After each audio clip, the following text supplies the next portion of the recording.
All right, let's go to this now. UN Secretary General Antonio Guterres has also told the Security Council that no party to an armed conflict is above international humanitarian law. He was addressing a tense open debate that featured interventions from both the foreign ministers of the Palestinian Authority and Israel. Guterres reiterated his call for an immediate humanitarian ceasefire as he lamented the epic suffering of Palestinians living in Gaza. Palestine's top diplomat Riyad Al-Maliki warned that more injustice and more killing would not make Israel safer, while the country's foreign minister called Hamas the new Nazis. He also called for the civilized world to stand behind Israel in its quest to defeat the militant group that inflicted terror in an unprecedented attack against the Israelis on the 7th of October.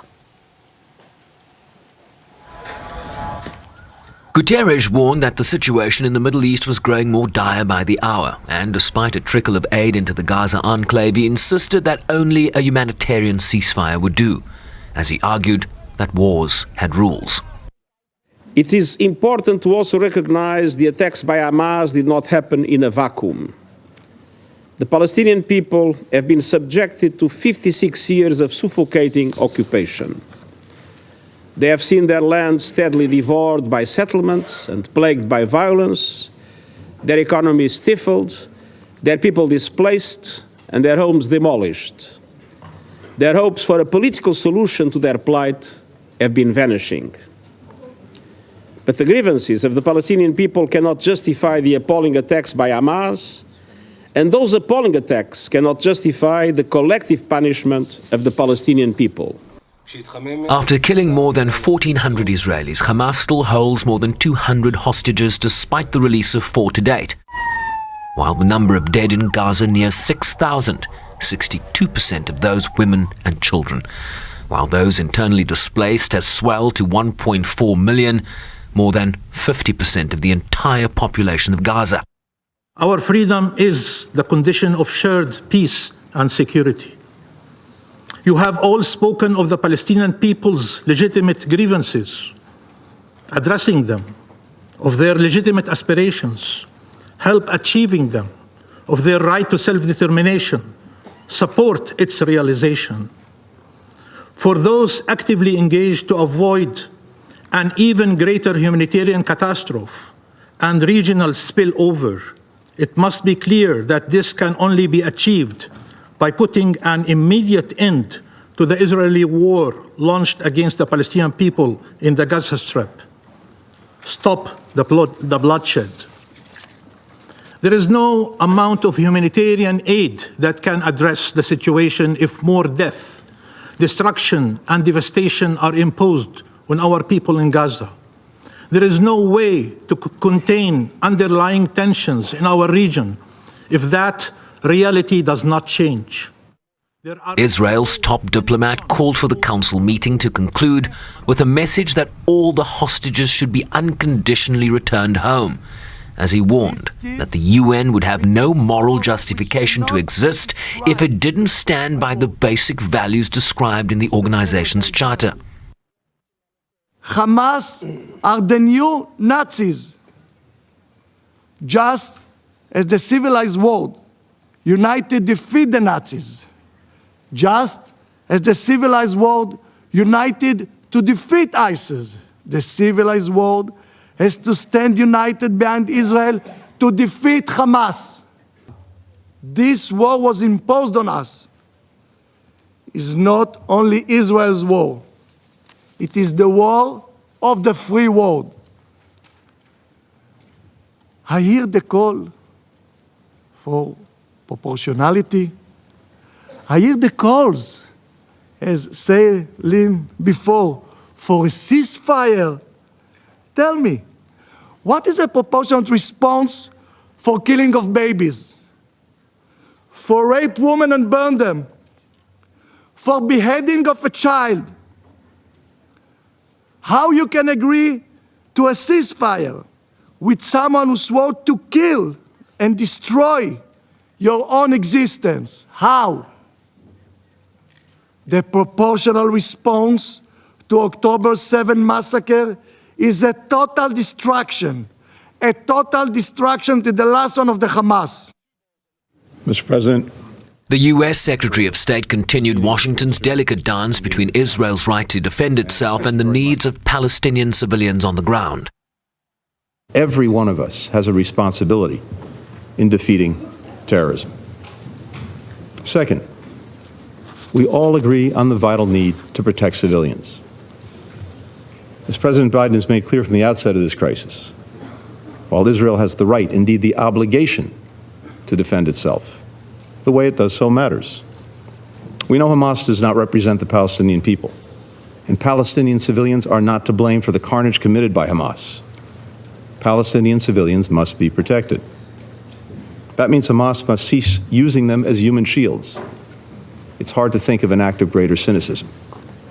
It means Israel must take all possible precautions to avoid harm to civilians. It means food, water, medicine, and other essential humanitarian assistance must be able to flow into Gaza and to the people who need them.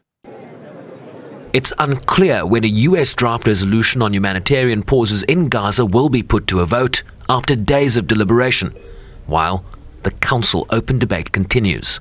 Sherwin Brycepease, SABC News, New York. All right, let's now speak to Sherwin, who is joining us with the very latest. Sherwin, I do understand we've got some breaking news. Well, let me just tell you that the Council has broken for lunch, Bongiwe, and will return at around 9 p.m. Central African time. Minister Pandor will be the third speaker in that window. So we still look forward to South Africa's Minister of International Relations. The breaking news is that the Israeli delegation, led by Gilad Erdan, the Israeli ambassador to the United Nations, is calling for Secretary General Antonio Guterres to resign. He tweeted shortly after leaving that open session in the Council. He called the SG speech a shocking speech, while rockets are being fired at all of Israel, proved conclusively beyond any doubt that the Secretary General is completely disconnected in his reality from our region, and that views the massacre committed by Nazi Hamas terrorists in a distorted and immoral manner. The reason he's taking issue with the Secretary General is because of what Guterres said in the Council. He said it is important, Bongiwe, to recognize that the attacks by Hamas did not happen in a vacuum. The Palestinian people have been subjected to 56 years of suffocating occupation. But he continued to say, did Guterres, but the grievances of the Palestinian people cannot justify the appalling attacks by Hamas, and those appalling attacks cannot justify the collective punishment of the Palestinian people. So the Secretary General, speaking to his condemnation of the Hamas attacks on Israelis on October 7th, but also saying we cannot look at that attack purely in a vacuum, that there is a long history here of occupation that also needs to be addressed in the same moment. The Israelis taking issue with this. Eli Cohen, the foreign minister of Israel, who spoke on behalf of Israel in that council, leaving that meeting, tweeting that he was cancelling his bilateral with the Secretary General basically in denunciation of the Secretary General's remarks. We asked the UN spokesperson, the Secretary General's spokesperson, to confirm. They will not confirm that that meeting has been cancelled, but it's all over social media. In addition to that, there is, of course, a US draft resolution that is before the Council, right? That will call for the hostages to be released, also call for humanitarian pauses to be considered. The Russian ambassador a short time ago in that council meeting, Ambassador Vasily Nebenzia, saying the following, Bongiwe, they see no point in the US draft resolution and they cannot support it. Remember, Russia is a P5 member. They have the power of the veto, so they can stop this resolution's passage in one go. He says it gives Israel the green light to continue with the ground offensive in Gaza.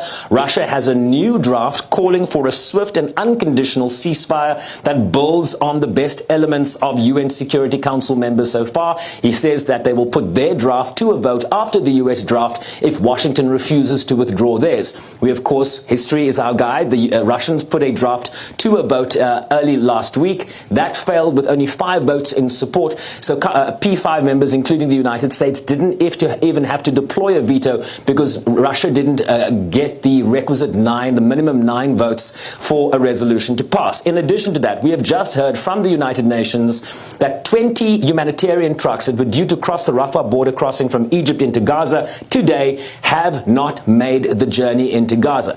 Now, this comes in the context of what the Secretary General has called for, a humanitarian ceasefire, that the humanitarian needs are becoming more dire by the hour. And the UN has been clear that they need about 100 trucks to go into Gaza every day. So far, we've only had 54 trucks over the period of 3 days, and the 20 trucks due to go into Gaza today have not gone through. We're trying to find out what the reason for that is.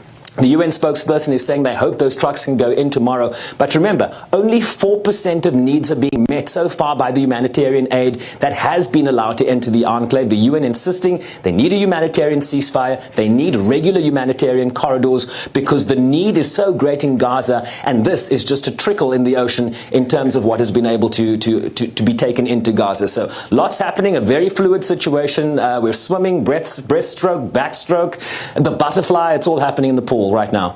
And certainly, as you say, showing a lot of concern even about what is happening on the ground, because a lot of people were still hoping that by now we would be talking about another batch possibly going into Gaza to be able to assist some of those people. But there's also, of course, showing a lot of people who are saying that these debates happen. But as they happen, it doesn't look like things are moving on the ground. It just looks like it's debates, but the airstrikes continue. The devastation that we continue to see on the ground continues. Well, you know, this is political theatre at its best, right? How do these debates, this is the fourth council debate. We are now hearing from the Russians that there could be a fourth council resolution, but it's not impacting the situation on the ground because the council in New York cannot reach consensus, and you have this archaic system that allows one country, as we saw with the last Brazilian resolution last week, which the United States vetoed, one country can essentially block global consensus. And if you look at the numbers, we heard from Lynn Hastings, the Deputy Middle East Peace Coordinator in that region. She took a look at the humanitarian situation for that council meeting. She says that the Gaza death toll, Bongiwe, in this war exceeds the number of Gazans killed in the 2014 war between Israel and Hamas, which lasted for 50 days. The death toll is exceeding that number. 1.4 million people have been displaced. Gaza has a population of about 2.3 million. That's over 50%. We know that the death toll has predominantly been women and children. 62% of the almost 6,000 Gazans that have been killed are women. And the concern, of course, so far is that those humanitarian convoys that have managed to go into Gaza are not taking fuel in. So there's concern that even if you get aid into Gaza, you then need trucks to take it to different parts of the enclave. It's not that you cross the Rafah border and everybody has access to the aid that's coming at that location. It then needs to be distributed throughout the enclave. And if you don't have fuel, that distribution cannot happen. She also talked about the fact that you need fuel for the desalination parts, right? To make seawater drinkable water. Issues of hospitals functioning. No desalination, no bakeries for food. They need fuel for bakeries to eat. So this is a full circle moment here in terms of what's getting into Gaza and what they're able to do with what they're receiving. And of course, as we mentioned, no fuel getting in at this moment. Showing a desperate situation and really a lot of people hoping that there is drastic measures that can be taken to really avert this humanitarian crisis that continues to unfold and has been unfolding for quite some time now. But let me thank you for your time as we continue to monitor the story through your eyes. As you say, the debate resuming at 9 p.m. our time. We are still expecting our International Relations Minister, Naledi Pandor, to also address that particular debate. That's Sharon Bryce Peace there, SABC News correspondent.